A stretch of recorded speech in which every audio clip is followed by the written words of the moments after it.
Okay, let's start. So hello everyone. Welcome to the first club coaching call. We have Roy Cullen with us, who is an entrepreneur, Toastmaster, who started his own club, which is very successful. He's an author of speaking podcast and an expert in marketing and PR. And today he will share with us his tips and tricks. How can we get more members, make better marketing, and coach, make our clubs better. Today on our call, we will have members of clubs which want to increase membership, and we will have club coaches. So please, Roy, the floor is yours.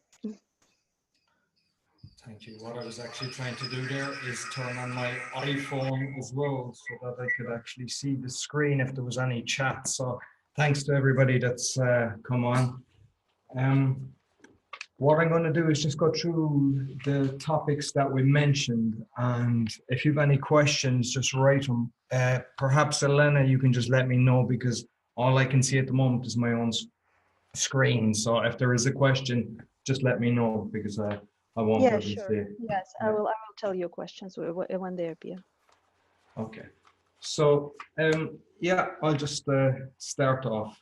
And what I believe is the first thing is to actually make the meetings very interesting, because a lot of the times people are wondering why a club isn't working or why people aren't coming back. And unless you make it interesting, that's one of the main reasons. You have to entertain people. If they're happy, they'll come back. We have a fantastic, I'm actually a member of 3 clubs, and each club has their own kind of unique twist. And what I've learned is if people thoroughly enjoy it, they'll keep coming back. Sometimes you'll have a meeting where you'll have maybe 50% of people just keep rotating around. But if you create great meetings, you'll have the same people coming back. And then if there's a guest coming, they'll join. So I'll just give you a view of a few things that we have done.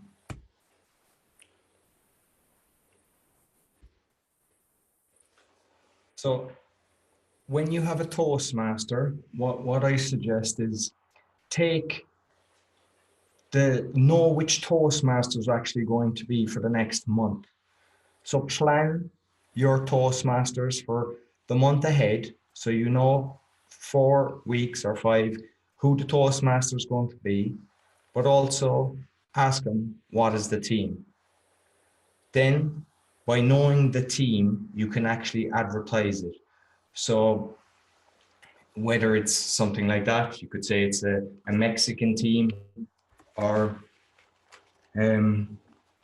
like the one I done recently was minimalism. So we had a picture of just a table. I have it further on here.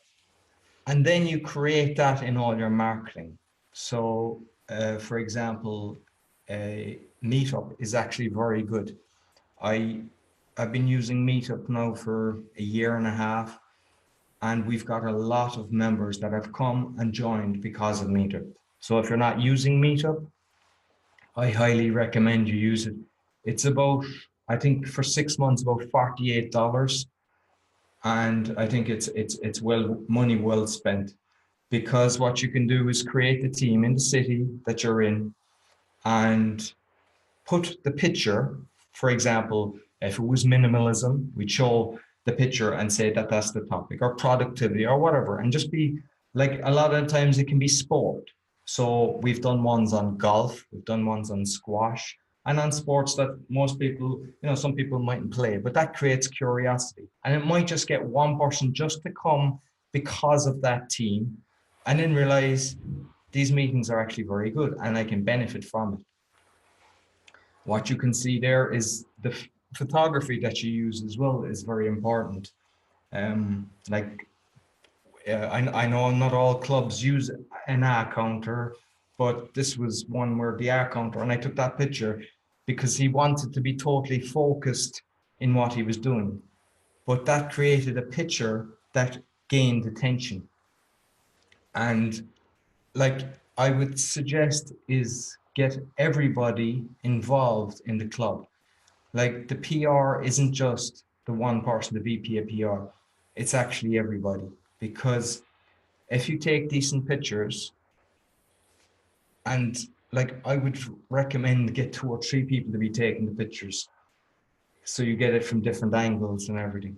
But when you post pictures, tag the people, because what happens is when you tag, obviously make sure that everybody's comfortable with that and you've all agreed. But when you tag the members, it means that every single person that they know will actually has the potential of seeing that picture. And then when you get people to like it, which they should, or make a comment, which also helps, it keeps the picture higher up and more people will actually have the chance to see it. Because don't think that just by posting the 5 or 10 pictures that all your friends will see it, because when people are scrolling through Facebook, the max that they'll actually go back is about 4 hours. So to get more exposure, if people are commenting during the week, it keeps the picture exposed and then there's a chance of more people seeing it. That way you don't have to be constantly inviting your friends to a meeting. They'll actually see it and they might want to talk to you and ask you. The other thing is when you create an event, a lot of people don't invite people on it. Like you can go into your Facebook and actually invite your friends, but also if you're a member of a group, like I'm a member of Foreigners in Much, so perhaps there's something similar in the cities you're in, and just invite people from that group, and then you'll actually get people attend your meetings based on that. That was the topic that I mentioned about minimalism.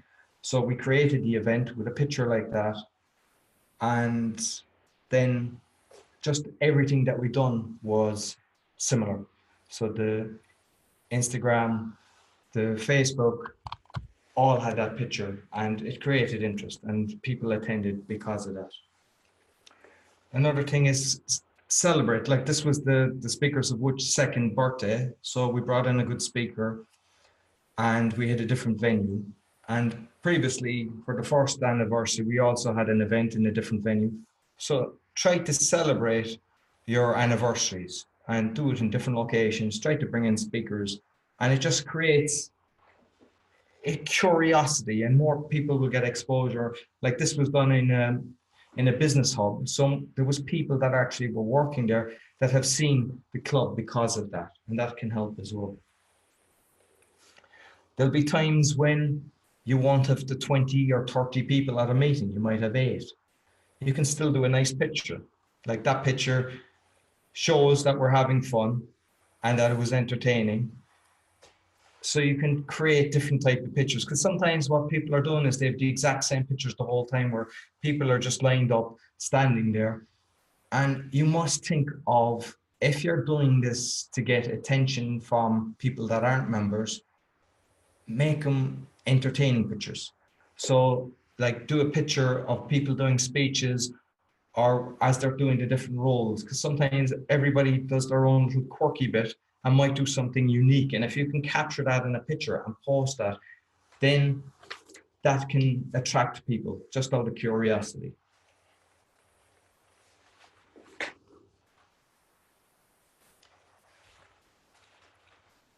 What I would recommend is you can have a schedule. Like what I was doing, I've been a VP of PR 3 times in 2 different clubs.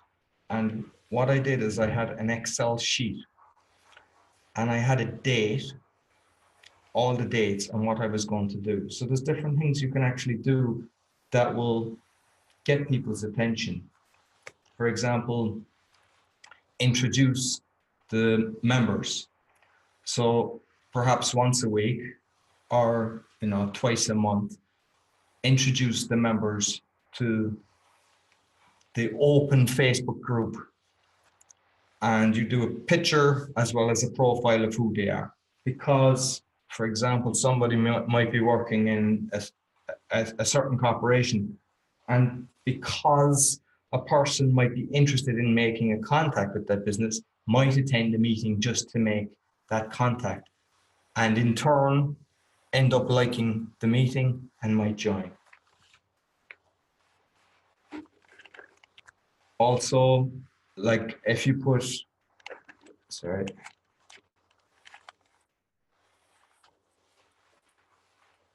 if you put when you're going to do the post, like I used to have it on my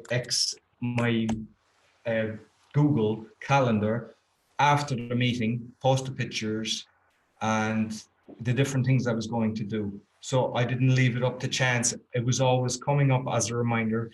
And in one of our clubs, what we've done is we've made 2 people in charge of the PR side, because there's a bit of work in it. Of all the different roles, I class the PR as one of the kind of the most important for getting people in and the more time consuming. So if you can split it, it will actually help the people and make them want to do it. Because if somebody is spending 1 to 2 hours a week and they're the only people doing the work, it doesn't keep them motivated. Whereas if a few people are switching around and they're all helping, one person perhaps could be looking after the Instagram, another person looking after the meetup, and just that you're kind of cooperating, that'll help. What we have as well in one of our clubs is we have an open messenger group where every single member is on it, and we constantly write on that just stuff relating to the club, and that tends to help as well. Rather than the emails, we find that we get a better response through that. So when you're writing to your members, because one, you can see who actually sees it, and they tend to, majority of people are actually seeing the messenger, as opposed to the email, you don't get much of a response. So I would suggest setting up the Facebook Messenger for the members. It gives you good results. The other thing is, if you've got a website, make sure it's up to date. You've got the location of where you're based, because I have seen situations where the website could be old board members on it, old location. So keep your website up to date and just perhaps have a few people that know about it, because what can happen is somebody can leave with the password or mightn't renew the hosting and you could lose everything. So have a few people have the details of your website and just make sure that it's up to date.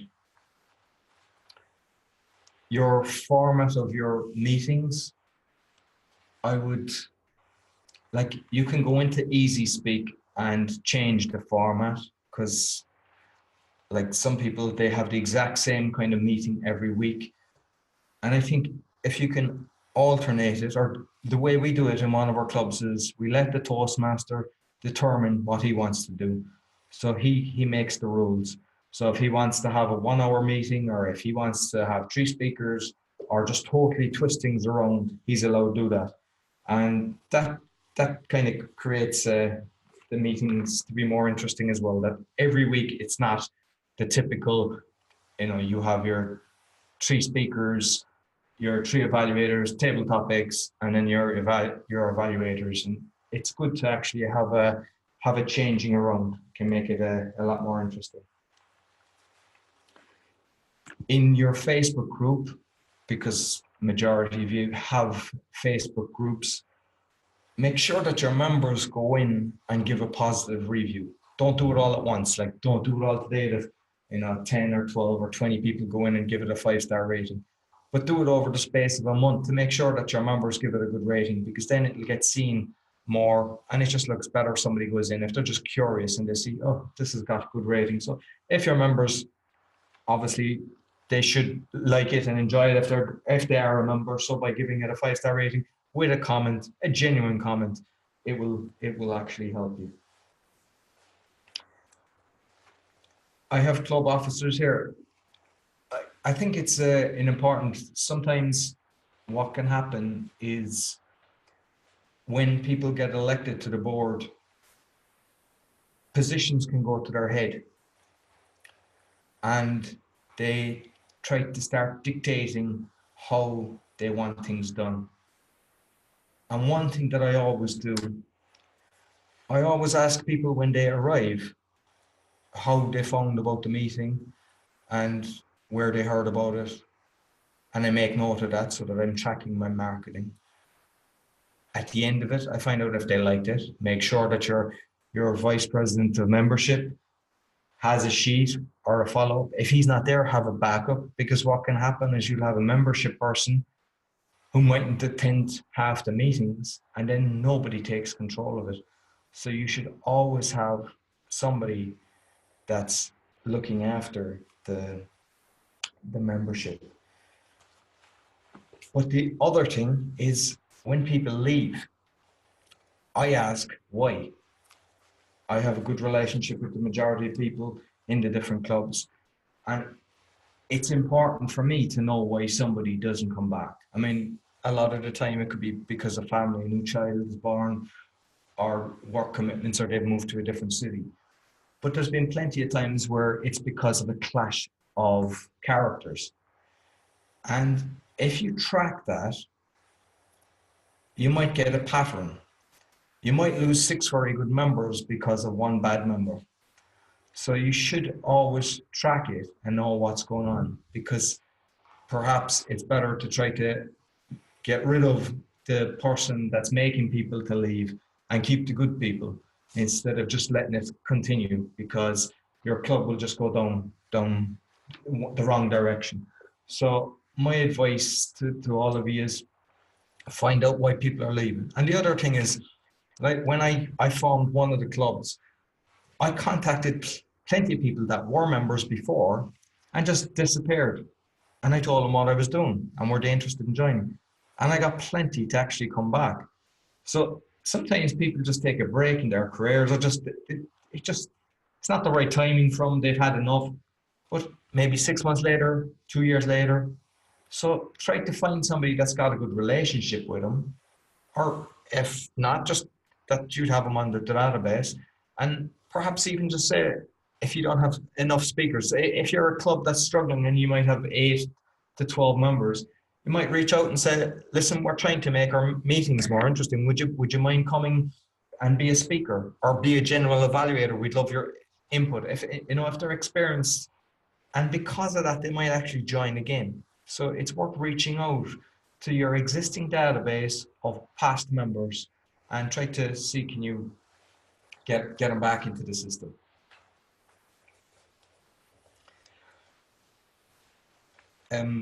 Another thing that is important is the mentorship.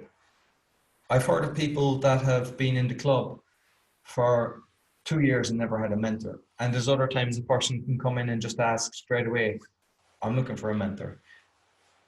I believe like the VPE should do it, but not always. So everybody should kind of take an interest in that and just talk to people. Don't force a certain person to be their mentor, because I think a person must resonate with you. You must have a good connection, and just ask them who do they like, and then try to make the connection where you make one person a mentor. By doing that, you're kind of finding out where they want to go, what's their end game, what's their goal, why are they actually doing this, what would they like to do.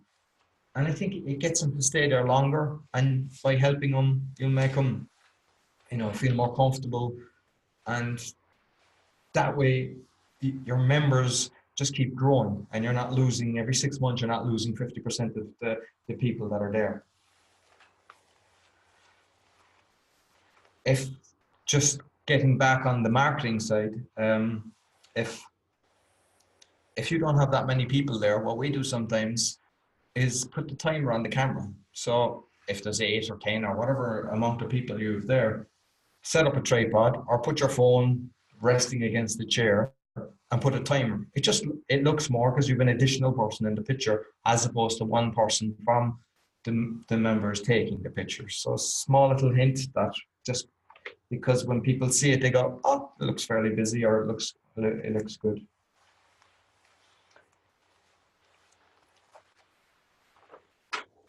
Instagram, I've I use Instagram in a few different businesses and with the Toastmasters as well. And the hashtag is actually an important thing because sometimes people are doing a search. And so what I would recommend is just look at some of the people that are successful in Instagram and look at what kind of hashtags they're using. But I would always use, for instance, the ones here, use the name of the club, always.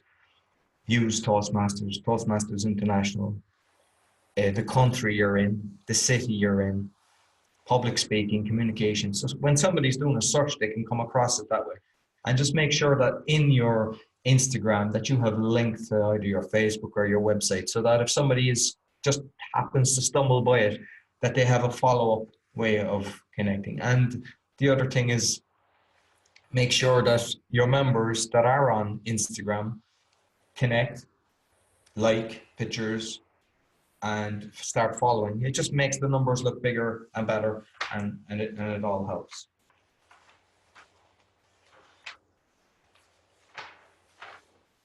The renewals are due, so for the next term, April, for the 6 months. My advice is to start getting the forms out now.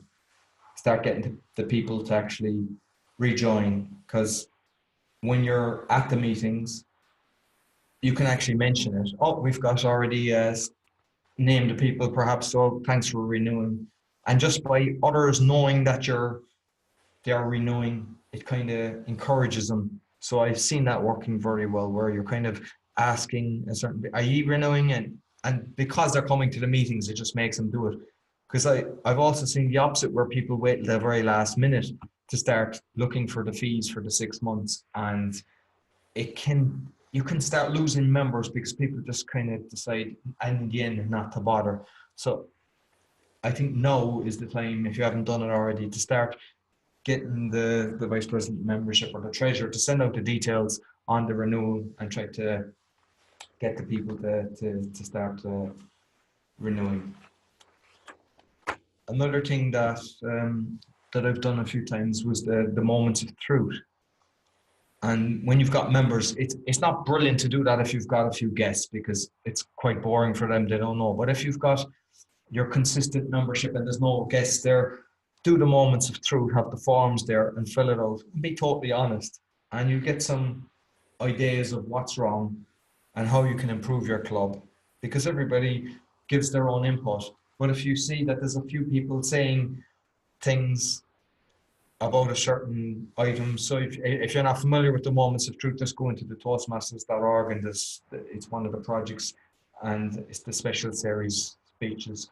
And I would recommend that. I can actually share it later. I can put on the group that you can actually see it. But I would recommend doing that with your members, and it will make a big difference.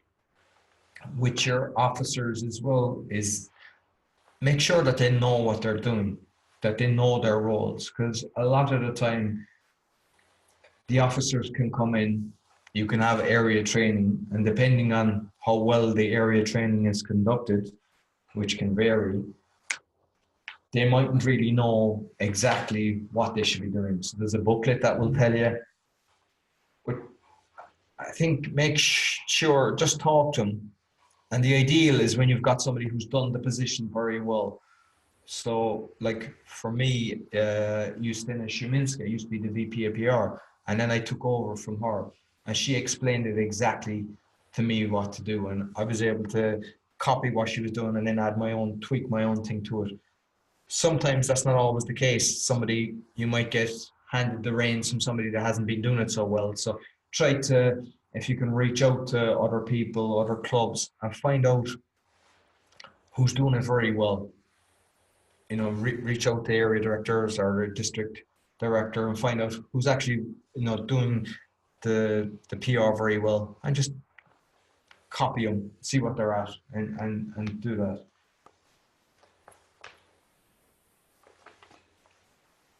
When we have guests, we reach out, and in our club we always ask them what they thought, how they feel, and just follow up with that and make sure, because sometimes you can assume that the person has sent them an email, giving them all the details. Ideally, I think have the forms with you in the club. It just makes it so much easier, simplify everything. Have the forms, because if they come, they're excited, they'll nearly sign up there and then. But if somebody is to send it, because I've seen that in situations where you do the work, you do the PR, you bring in the person, and you just assume that the person, the membership, is doing their job and sending details, you get the email and forward them on, but they don't. So then the person isn't joining and you're wondering why. So just make sure there's no loopholes in your system. You're getting into people, find out where they came from, how they got there, do they like it, what they like about it, and then have your membership forms. And it's just a cycle like that. And it's really about consistency, because you can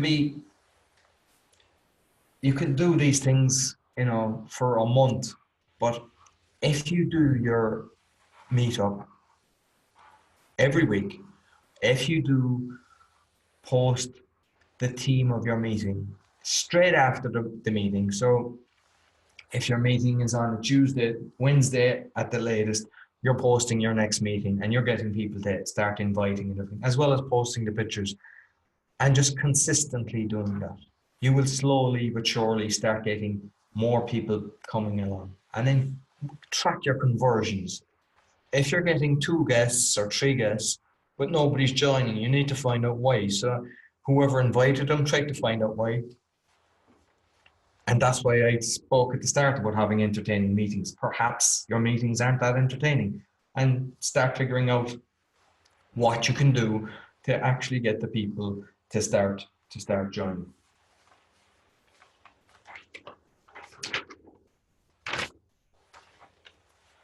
And the other thing is, don't have it that it's just the board members. Like in the club, I have one of the clubs that I form myself. It's a Wednesday morning club. And I get everybody involved. I don't just have the board members that's doing the thing. Like, to me, we're all members. I mean, at the end of the day, it's supposed to be look after the members, and it works in your pyramids that it's the members, goes all the way up to your president of Toastmasters. But like, get the members to know exactly what's going on. And by having your messenger group, that happens. So you can make sure that they're fully aware of what's going on. If you're not filling your agenda, like, I reach out. I do it at the weekend. I go, okay, we don't have speakers, or we don't have a Toastmaster, or we don't have this, we don't have that. And people will start. But if you just leave it go, like sometimes you might have a Toastmaster and just assume he's going to do that. He's going to make sure that you've got your speakers, you're going to have the team and everything. Not everybody does that, unfortunately. So the more people that are really care about the meetings, the better, because then you can write in these groups, okay, we don't have any speakers, who's going to speak? We don't have, grammarian, general evaluator, or whatever. And you're just making sure you're reaching out. Please mark on Easy Speak, because to me, that really frustrates me, that we've got plenty of people and they don't even mark whether they're coming or not. So just try to get where you're getting everybody to commit to that. And other times, what I've seen, when we had one club that it didn't have a lot of members, we were getting people to commit there and then. So at the meeting, okay, who's going to actually be speaking next week? Who's going to be the grammarian? Who's going to be the timer? And when people committed to it, they always turned up the following week, rather than kind of let it to chance and just say, okay, I should sign up and do it. You get a better result when you were actually saying at the meeting, okay, let's fill in the Easy Speak now. Who's going to do what? And that actually helps as well. So I've kind of covered what I wanted to discuss. I'm not sure if there's any questions. I can switch back onto the thing. If anybody has any questions, I'd be happy to answer them.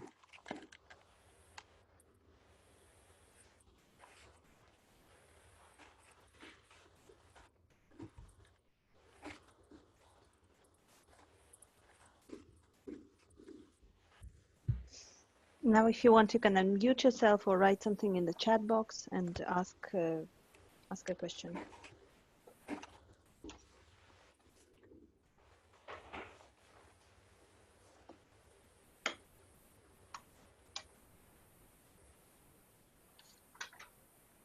So I have a question, Roy.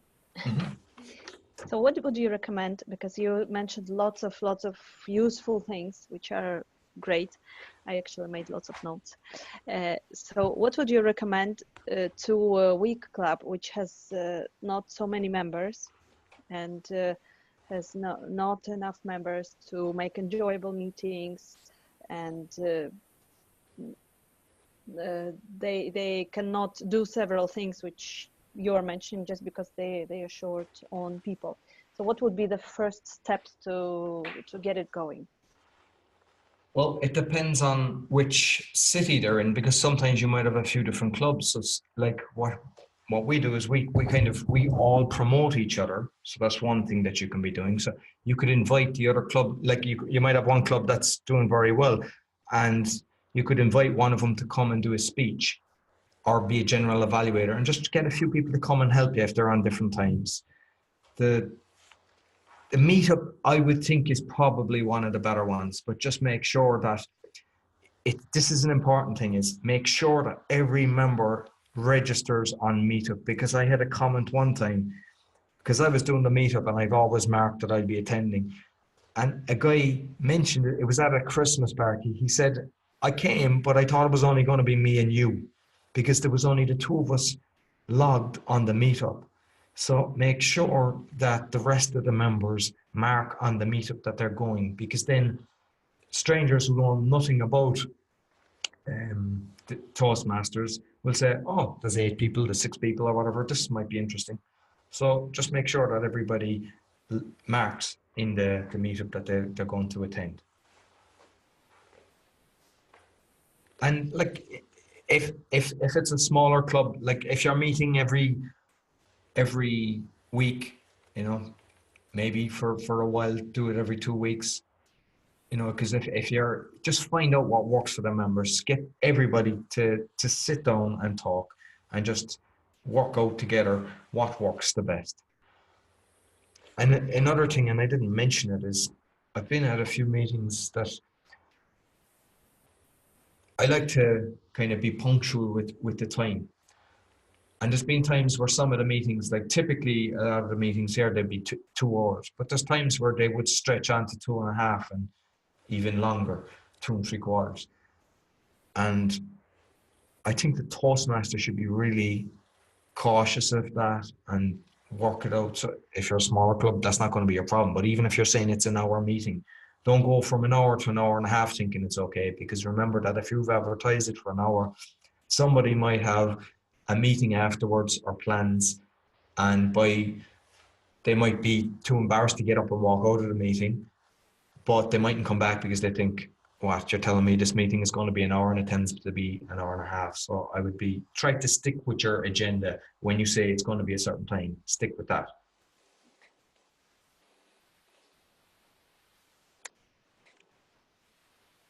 Okay, thank you. And we have a question from Petras in the chat. How does your club welcome and integrate new members in the Toastmasters community? Well, we'd always just, like, the first thing is when a person comes, you're making sure that they feel welcome. Are you saying a new member? Like, you're making sure that somebody's kind of looking after them. You can't just have them that they're a member and then let them off to their own devices. Make sure that, like, for instance, at one of the clubs, I was making sure that I was sending people what a Toastmaster does, what a timer does, and everything. I know all this information is on Toastmasters.org, but like, there's people that are in Toastmasters a couple of years and they can't access that. So make it easy for them and give them all the information, and just try to get them to baby steps. Listen, be a counter and explain, like, if they're been to a few meetings, they know what it does. Get them comfortable that they're going up on the stage explaining the counter, and get them to speak. Just make sure that there's 1 or 2 people looking after them, that they're feeling comfortable, they can reach out. Like, I've been a mentor to a lot of people. I don't hold their hands. And some people think you have to do that. But what I do is I tell them my phone is always on from, if it's the evening or the weekend, you can contact me, write to me. And, I just get them going, get them speaking. And sometimes people just after the first few times, that's it. And there's others, they'll keep coming to you for information. So just make sure that you've got one or two people that are actually looking out for them, and make sure, if you've got your 10-minute breaks or your beforehand, like we'd always arrive early. So, if it's a 6:30 meeting, try to be there at 6 o'clock, because you just don't know who's going to arrive very early, and that you can start building the relationship. The other thing is, you can have after party. What we have is in our morning group, we always go for breakfast, and we can have anything from 4 to 12 people will go for breakfast afterwards. And one of the other clubs, it rarely had an after party, but it's now starting to do. They've moved location, they're starting to do it again. But one of the other evening clubs always has an after party, and it's actually one of the best parts of it, and people have really connected. So when you're finished the meeting, you go, okay, let's go for pizza, or a beer, a tea, a coffee, whatever you're into, and that's when you get to really meet your members and get to know them. And like we went recently, we went bowling, so try to organize a monthly event, bowling, paintballing, or just go for a few beers or something like that. And that's how you get to know each other. And when you've got good relationships, that's how the club will start working now.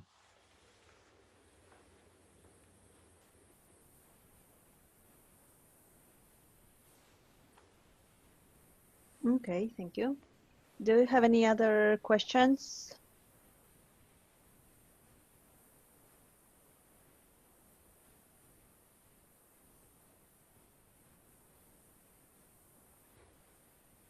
No questions so far. We are recording this call, so it will be available, and later we can share it with our club members, with other clubs, which we think in our areas, because I see that we have some area directors also on the call.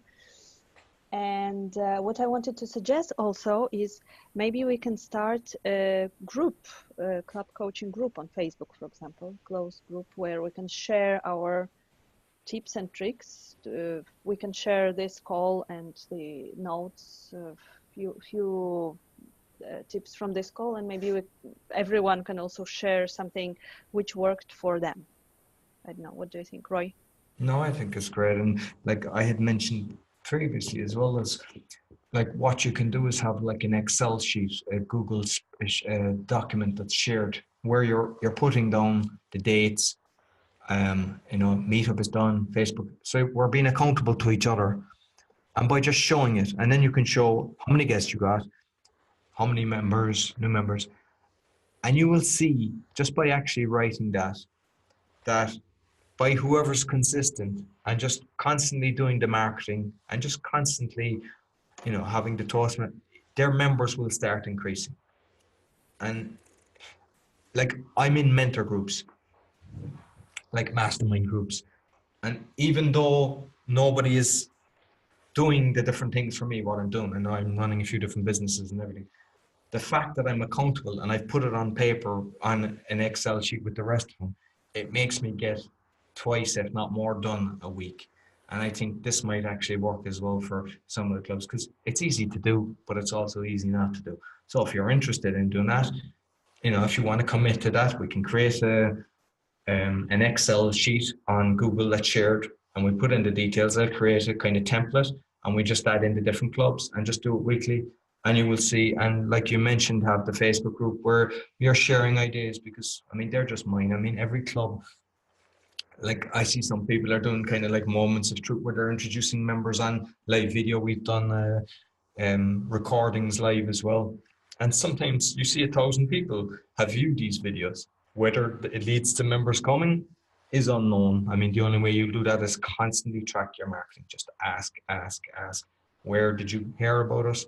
And once you know, because like I've done loads of things. There's people have seen us from the events on Facebook, from Instagram, and from Meetup. There's just so many. The leaflets as well. You can create the leaflets. Just make sure they're in a good location.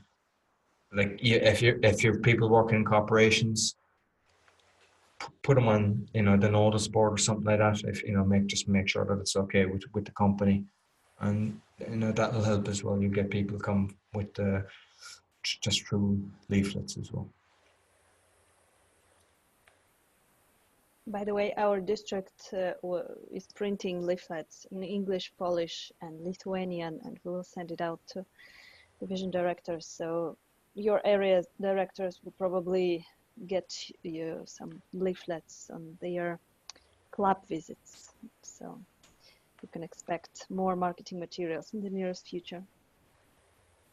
This is a great idea with this Excel spreadsheet. So maybe I will create a group, the club coaching group, and Roy, you can share this the template of this Excel spreadsheet so that we can put in our marketing efforts there and share it in the group as well, what worked for whom. Okay. Yes, of course. Yeah, no problem. Okay, great. So when is the next coaching call planned? Yeah, I believe 2 weeks time. So it's same time on a Tuesday, but in 2 weeks time. So it's 26th of February. Okay, so we will create the event as well, and we will also be more active in the group.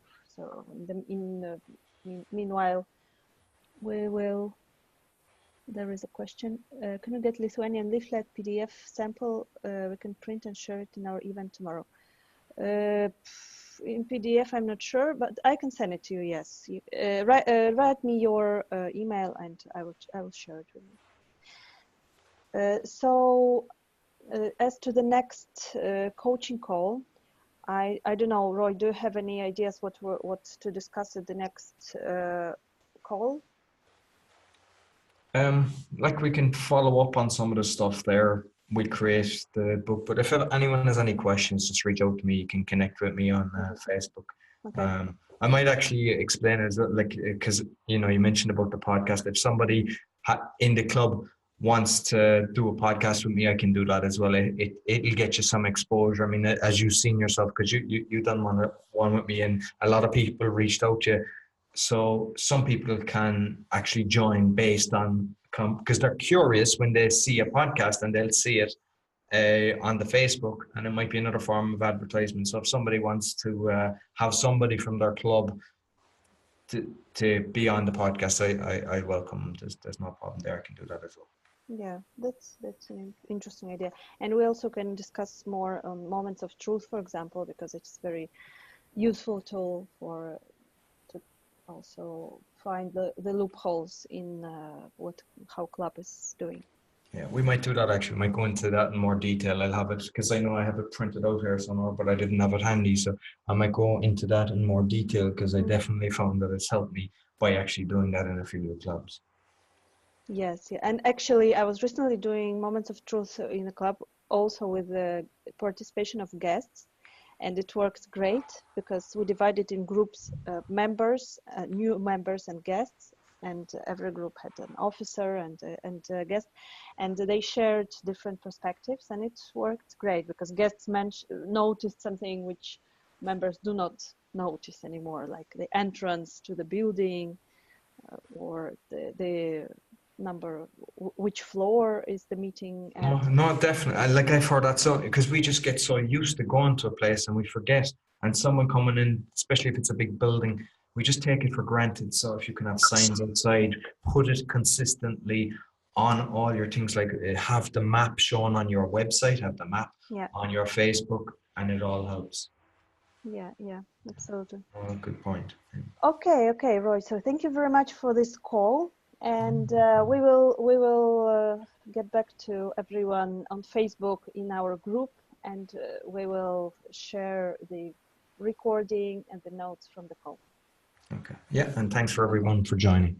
Okay, thank you very much, everyone. Bye. Take care. Bye.